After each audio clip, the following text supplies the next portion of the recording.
James Reid at Isa Pressman nakafollow ng muli sa isa't isa. Tanong ng mga netizens, nagkatampuhan lang ba o nagpapapansin para maging relevant?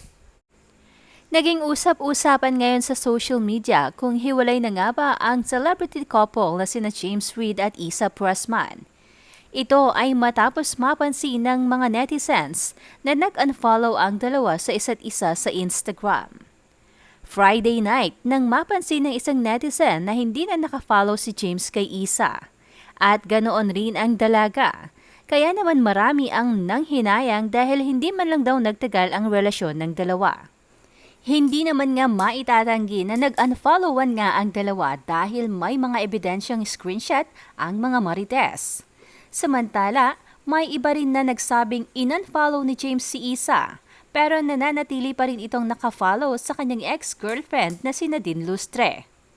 Kahit naman naka-unfollow ang dalawa sa isa't isa ay makikita pa rin ang mga photos nila together sa kanilang Instagram feed. At huli pa ngang nakitang magkasama in public sina James at Isa nang dumalo sila sa Opulence Ball noong October 31, 2023. Ngunit nang i-check naming muli ang kanilang Instagram accounts, ay makikitang nakafollow na muli ang dalawa sa isa't isa. Tila na it's a prank ang madlang people dahil sa pagkaakalang hiwalay na ang dalawa.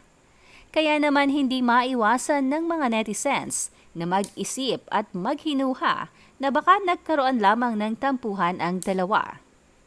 Narito nga ang ilan sa mga reaksyon ng mga netizens sa Twitter ukol sa recent happenings kila James at Isa.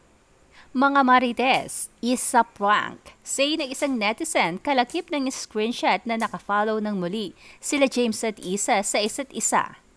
Komento naman ng isa, nagpapapansin lang naman sila. May bagong project ba na ipopromote para pag-usapan?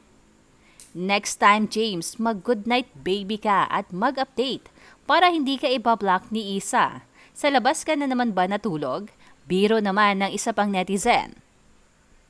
Wow, buti naman nagkabati rin sila. May toyo lang talaga si Isa. Good luck James and your World War IV. Yung masasabi talagang obsession lang at hindi love ang sa kanila. Mas gusto nilang pinag-uusapan kesa tahimik ang love life. Walang nagtatagal na relasyon pag galing sa ahas, may nagtagal naman, bagsak naman ang career. Gimik lang nila yan para pag-usapan sila ng isang araw. Sana matuluyan na paghihiwalay nyo. Inuuto lang kayo ng mga yan para pag-usapan muli sila. Nalalaos na eh.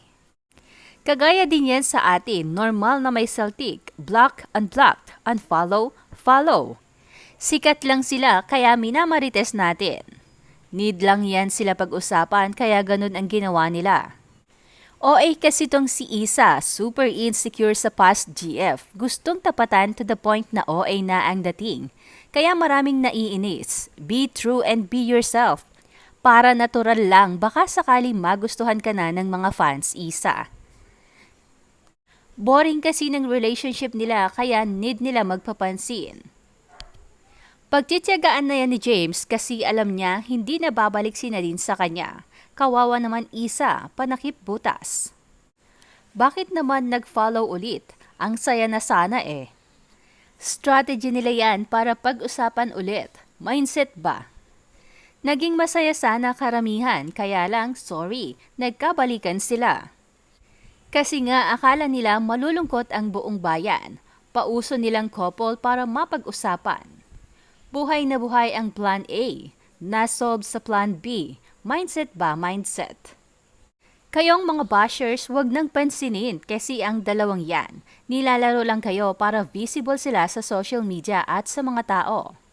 Hindi naman naiwasang ikumpara na isang netizen ang kasalukuyang estado ng relasyon nila James at ni Nadine at ng kanyang boyfriend na si Christoph Barrio. Anito, kahit anong sweet post nyo, wala kayong dating sa madlang people. Buti pa si Nadine at Christoph, nakakakilig.